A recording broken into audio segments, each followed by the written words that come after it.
ça dépend pour qui. Selon les livres que vous allez lire sur ces thématiques, etc., tout le monde n'a pas la même représentation des choses. C'est-à-dire que, voilà, des fois, vous pouvez avoir un livre sur la confiance en soi, et puis les premières phrases démarrent, l'estime de soi, c'est, ou inversement. Je suis pas la seule, hein, mais moi, je fais une différence claire entre l'estime de soi et la confiance en soi, même si tout ça, c'est lié en nous, mais il y a quand même des différences. Ma manière de faire la distinction entre l'estime de soi et la confiance en soi, c'est que la confiance en soi, en fait, c'est la relation de soi à l'action. C'est-à-dire, est-ce que j'ose changer de travail? Est-ce que j'ose changer d'entreprise? Est-ce que j'ose partir faire un voyage seul? Est-ce que j'ose prendre des cours de chant? Est-ce que j'ose prendre des cours d'anglais, etc. Donc, c'est la relation de soi à l'action. En revanche, l'estime de soi, c'est la relation de soi à soi. C'est-à-dire quelle représentation j'ai de moi concernant toutes mes dimensions. Alors, qu'est-ce que j'entends par toutes mes dimensions?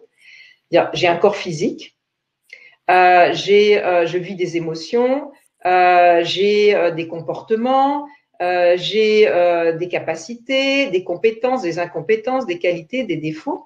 Et c'est quel regard je porte sur toutes ces dimensions de moi. Est-ce que je porte des jugements de valeur négatifs en me disant « Ah, je suis moche, j'ai des grosses fesses, j'ai un gros nez, etc.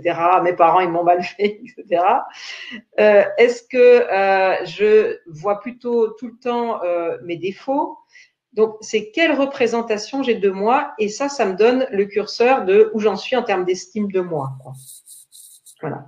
Et alors, contrairement à ce qu'on pourrait penser, donc si je dis je suis moche, j'ai que des défauts, bon, on va dire voilà, mauvaise estime. Hein, mais à l'inverse de ce qu'on pourrait penser, par exemple, les gens qui disent je suis la plus belle, je suis la plus merveilleuse, je sais tout faire, etc. Il faut pas croire, c'est pas forcément les gens qui ont la meilleure estime d'eux-mêmes, bien au contraire. Hein. Parce que quelque part, pourquoi dire tout ça aux autres si j'ai conscience de ma valeur? J'ai pas besoin, en fait, hein, d'en faire trop finalement. Et ça, je trouve c'est important de le savoir parce que ça peut aider, parce que des fois, ces gens-là, ils peuvent nous agacer. Et de se dire, mais finalement, juste cette personne, probablement qu'elle a besoin de le crier haut et fort parce qu'intérieurement, ça doit être difficile pour elle en termes d'estime d'elle-même. De fait, ça nous permet de rentrer différemment en relation avec elle. En fait.